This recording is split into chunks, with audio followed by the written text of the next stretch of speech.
Hello everyone, and welcome to this, my latest Doctor Who DVD collection review and overview. And this time we are going through the slightly controversial Stephen Moffat era, and we're starting off with my favourite New Who Doctor. So in some respects I do have things to thank Stephen Moffat for as the showrunner.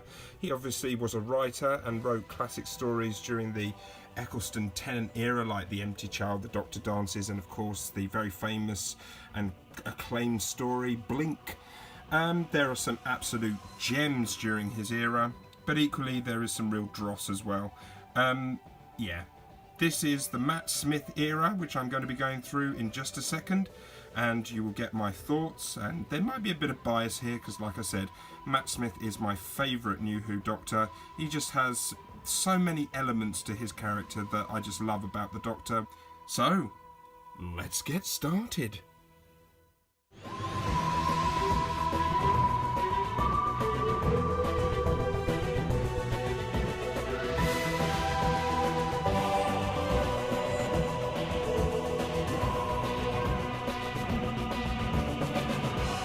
So we begin the Matt Smith era with Series 5, and this being the first volume.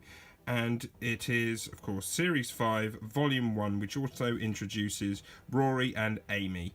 The stories featured on here are The 11th Hour, The Beast Below, and Victory of the Daleks.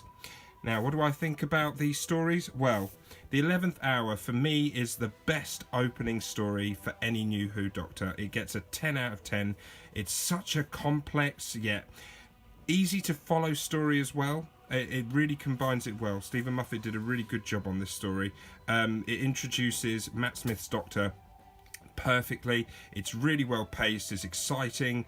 The whole sort of Amy meeting the Doctor when she was a child and then meeting him again later on, and to the Doctor it feels like only a matter of moments. To her it's been almost a lifetime. It's just such a great story, and that ending scene where he's all suited and booted like this in his stylish dress and he shouts out, "Hello, I'm the Doctor." Just absolutely brilliant. Absolutely love the 11th Hour. 10 out of 10. One of the strongest openings to any New Who series and any Doctor Who series. Absolutely love the 11th Hour. The second story is Beast Below, and I do enjoy this one. I give it probably a 7 out of 10. It is a good story, but I think on subsequent viewings it's not one of the strongest stories out there, but a good concept. And what I really liked about Series 5 is that Stephen Moffat took a sort of more sort of fantasy feel for the show, and I really enjoyed that. A little bit like in Season 7 with John Pertwee, that was a very dark and very adult series, and in the same way here, Stephen Moffat tried to change it up a bit and make it a little bit more fantasy, and it's a very intriguing series, and it is my favourite New Who series, to be fair. I'm going to just put that out there now. But the third story on here is Victory of the Daleks, which I've got to say is my least favourite story from the series. The idea of the Daleks being on side with the British soldiers during the Second World War and sort of trying to deceive them into believing the Daleks are fighting for good was a fantastic concept by Mark Gatiss, but it took a turn a little bit like the Stones of Blood, and it changed it up a bit, and it just became a little bit of a mess, so that was a shame. It had a sort of Power of the Daleks feel at the beginning, and then it kind of went to pot. So I give it a 6 out of 10. It's watchable, but it's definitely not one of my favourites. And then we come to Series 5, Volume 2, and this is a very strong volume. We have The Time of Angels and Flesh and Stone two-parter, as well as The Vampires of Venice. Yeah, really great volume this. The Time of Angels and Flesh of Stone two-parter with the Weeping Angels. I would put alongside, I put it alongside Blink. I think it's an absolutely superb story. I just loved everything about it. It was claustrophobic. It was tense. It was very atmospheric. River Song, although a little bit more irritating in this series than she is in the Tennant era, she was tolerable still. And of course Matt Smith is absolutely fantastic, and Amy as well. They just bounce off each other so well. Just a great two-parter. I give them both a 10 out of 10. I was totally gripped, and it's definitely a two-parter that I would like to revisit. And the Vampires of Venice, I think this is underrated. I quite like this one. I think the sort of concept behind it and everything and the atmosphere that the story created was really good, and I would give that one probably an 8 out of 10. Then we come to Volume 3. Again, a very strong volume. Of course, Amy's Choice is a great story. It's quite an interesting story. It's very different. The whole idea of them not knowing which is reality and which is a dream, and you never really know even towards the end of the story. It's just beautifully executed, really strong story. And Matt Smith, again, he's superb throughout this whole series. It's just so consistent, such a good story. The Hungry Earth and Cold Blood. Featuring the Silurians, and although it's nowhere near as good as Doctor Who and the Silurians, it's a pretty good two-parter, quite fun, quite good. So Amy's Choice I would give an 8 out of 10 for, and Hungry Earth I'd give 7 out of 10, and Cold Blood I'd probably give a 8 out of 10. I thought the second part of that story was quite a bit better. And so we come on to the last volume of Series 5, which features the stories Vincent and the Doctor, The Lodger, The Pandorica Opens, and The Big Bang. The last two stories being a two-parter. Probably the strongest volume for me. Vincent and the Doctor, yeah, it's a classic. It's an absolutely brilliant story. Not one of my absolute favourites. I give it a 9 out of 10, but it's very emotive at the end, and it's just a really well-observed story. And then The Lodger. I really didn't think I was going to like this. I'm not a fan of James Corden, to be fair, but I thought he was really good in this, and him and the Doctor just bounce off each other really well, and a really great little fun story, that one.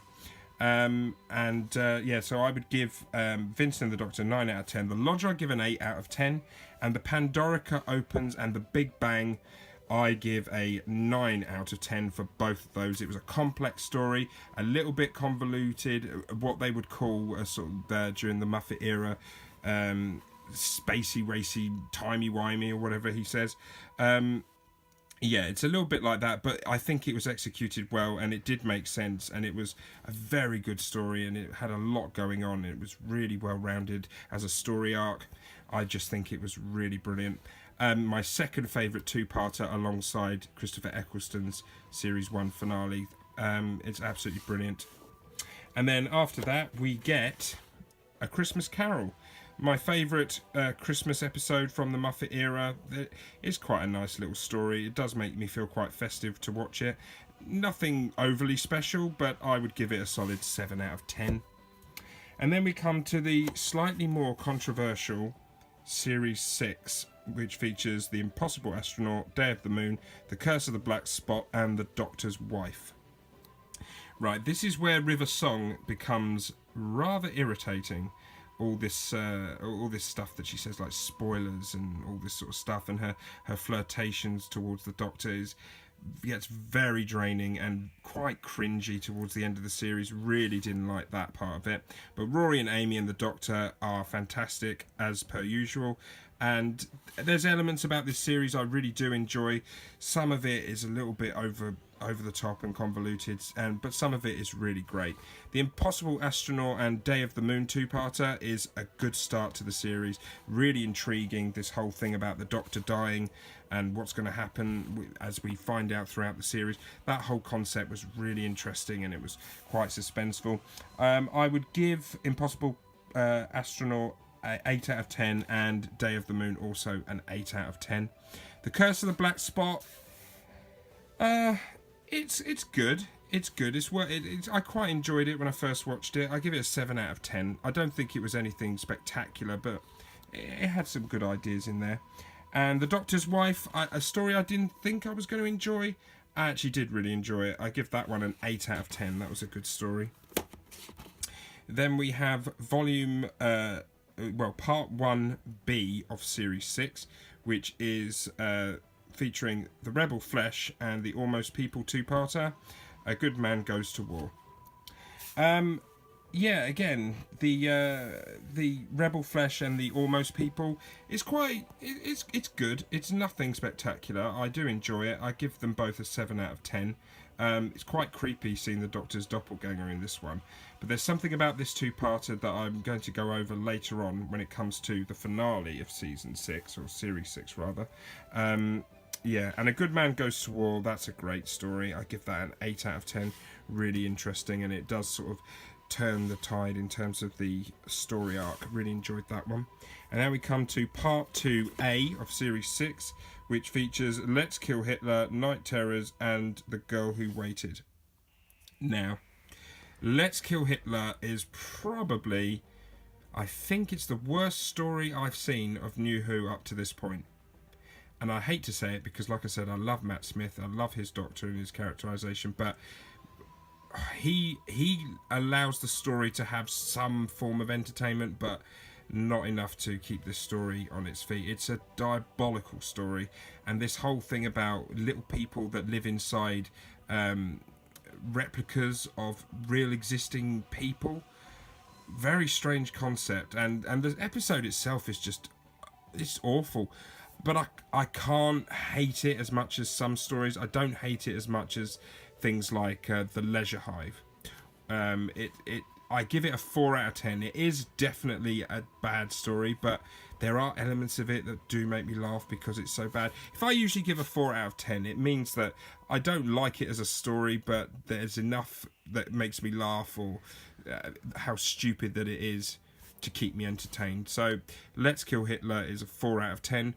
Night Terrors, as pictured here, really underwhelming. There's so much potential here, and I felt that it just, the whole scene with the child and everything, I just felt those scenes dragged on far too long before the actual action got going, and when it did, it was sort of a bit underwhelming. They were sort of defeated by giant scissors, which I recall was a bit random. I give that a 5 out of 10. That was quite average.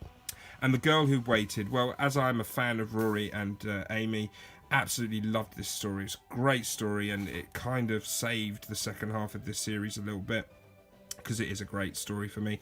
8 out of 10. And now we come to Series 6 Part 2B with The God Complex, Closing Time, and The Wedding of River Song.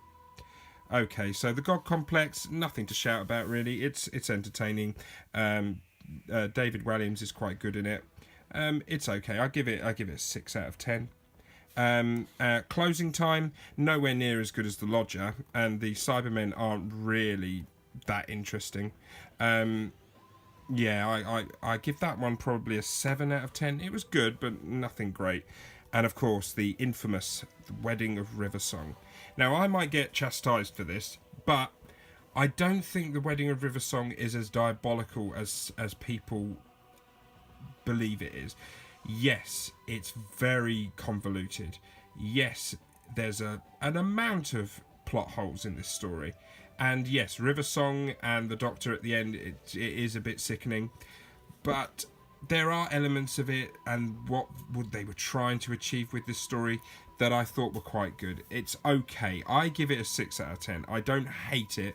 And it kept me entertained, so I can't say that I found it sort of average. I think it's okay. It's nothing special. Maybe on subsequent viewings, maybe I'll grow to hate it, but I don't hate it as such. I give it a 6 out of 10. The one thing that really did grate on me is that it turns out, spoilers, to quote an unpopular phrase, that obviously the Doctor doesn't die.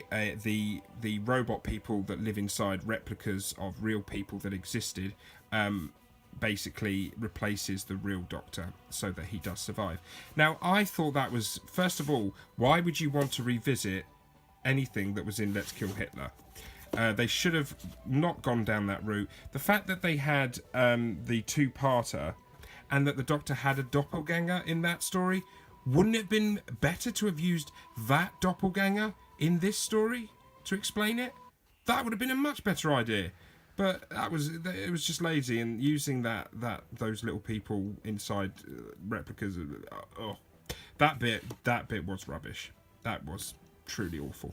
But yeah, the Wedding of River Song, I give it a 6 out of 10. It's not the greatest by a long stretch, and probably one of the worst finales to any series up to now. But I don't hate on it like a certain finale which we'll get to in the Capaldi era. And then we have the Doctor, the Widow, and the Wardrobe. I give it a 5 out of 10. It's very forgettable. Quite an average story. And then we come to Series 7 with, what is it, Part 1A. Asylum of the Daleks, Dinosaurs on a Spaceship, and a town called Mercy. Asylum of the Daleks, the first time we see Clara, who was under a different name in this story for some reason. Anyway, yeah, it's not great. I give it a 6 out of 10. It's okay. Don't really enjoy it that much. Dinosaurs on a Spaceship, it's bad, but I can't say that I didn't enjoy elements of it. It made me laugh, but it's not a good story. And A Town Called Mercy, the sort of a proper sort of Doctor Who Western, sci-fi meets cowboys. I really did enjoy that one. I give that one probably an 8 out of 10. I thought that was pretty good, to be fair. Yeah, not a bad start, but not great. And then we come to The Power of Three and The Angels Take Manhattan. Power of Three is an interesting concept as well. I give it a 7 out of 10. It's quite interesting. The Angels Take Manhattan is not a great story, but the departure of Amy and Rory, and especially the Doctor's reaction to them when they are succumbed by the Weeping Angels, brilliantly executed, that scene. I really did like that scene, and I really like it being set in Manhattan and that sort of film noir kind of effect. I give it an 8 out of 10 purely because I just really enjoyed the ending scenes between Amy, Rory and the Doctor. Then we come to Part 2A with the Christmas story, The Snowmen. Clara's back again. 7 out of 10. It's good, but I wouldn't say it's great. The Bells of St. John is a great story. Really like that one. I give that an 8 out of 10. And the Rings of Arcaten, it's okay. 6 out of 10. Not a spectacular volume, to be fair. And then Series 7, Part 2B, which features Cold War, which reintroduces the Ice Warriors, and a really great Base Under Siege story. And it was really nice that Matt Smith got a sort of real proper Base Under Siege type story, especially as Patrick Troughton, as I believe, is his favourite Doctor. It was very fitting that he had a story like that. I give it an 8 out of 10. Yeah, and then I'd say Hyde is good. It's not great. I give that a 7 out of 10. Journey to the Centre of the TARDIS could have been better, but for what it was, I quite enjoyed that one as well. I thought that was a great little story. 8 out of 10. The Crimson Horror, average. I give that a 5. Don't really remember that much about it, to be fair. Nightmare in Silver is, up to this point, the worst Doctor Who story from the New Who era. Even the Doctor wasn't great in this one. I give it a 3 out of 10. It was pretty awful. Yeah, that one just annoyed me. And The Name of the Doctor, the whole end to the sort of impossible girl story arc, where basically, spoilers, Clara is basically responsible for saving the Doctor in moments where he could have perished, like in Dragonfire, where he's hanging from the edge of a cliff, and it's never explained how he survived that, but it kind of explains that she was responsible, and she's done it throughout all the incarnations of the Doctor. A really good story. I just wished it wasn't so Clara focused. And then next that was broadcast was the 50th anniversary docudrama, An Adventure in Space and Time, starring David Bradley as the first Doctor. And this is a documentary basically based on William Hartnell and his life and times as the Doctor. Absolutely brilliant stuff. Mark Gatiss absolutely nails this one. Probably the best thing to come out of the 50th anniversary. Matt Smith appears at the end of this, and that's a very emotive scene. Really love that. Just a great story. I give that 10 out of 10. I think, did I rate, Name of the Doctor, I gave an 8 out of 10, but 10 out of 10 for an adventure in space and time. And then we come to the official 50th anniversary story, The Day of the Doctor, which features John Hurt as the War Doctor, and David Tennant makes an appearance. No Eccleston, of course, for obvious reasons that we now are aware of. And, of course, the curator played by Tom Baker. I really think it's a fantastic story. As a story, I give it a 9 out of 10. For a 50th anniversary, it's not quite what I was expecting for a 50th anniversary story. Yeah, I do believe it's more a celebration of the new era of Doctor Who, but you can't really complain with that too much. But it's a fantastic story for what it is. But as a 50th anniversary, I think they should have integrated some of the older Doctors into the story a little bit more, but that's just nitpicking, I guess. And also in the bonus features you get The Night of the Doctor starring Paul McGann. He's very good in that. So yeah, but Matt Smith again is absolutely fantastic in this. And then we get Matt Smith's final story, The Time of the Doctor. A very average Christmas special and regeneration story. I give it a 5 out of 10. Not overly interesting for me, except for Matt Smith's departure. His speech at the end, I'll admit, I had tears. I was so sad to see my Doctor go. Absolutely loved him. He was absolutely fantastic. And the fact that there are some pretty awful stories, and he just elevated most of them just through his performance, much like Troughton and Pertwee did in the classic era. But yeah, otherwise average story, but great departure. And so that is it. The Matt Smith era is done and dusted. So we just have Peter Capaldi's era, the last male Doctor, at least for a time. So I give Matt Smith's era probably an 8 out of 10 overall, mostly due to himself and how brilliant Series 5 was. Just a fantastic, strong series this was. So that is it, and like I said, in the next part we'll go over the 12th Doctor, Peter Capaldi's era, and we are nearly at the very end of my in-depth review and overview of all the classic and new Who stories. So, don't forget, like, subscribe, share and comment, and I will see you folks on the next video. Thanks for watching. Bye-bye.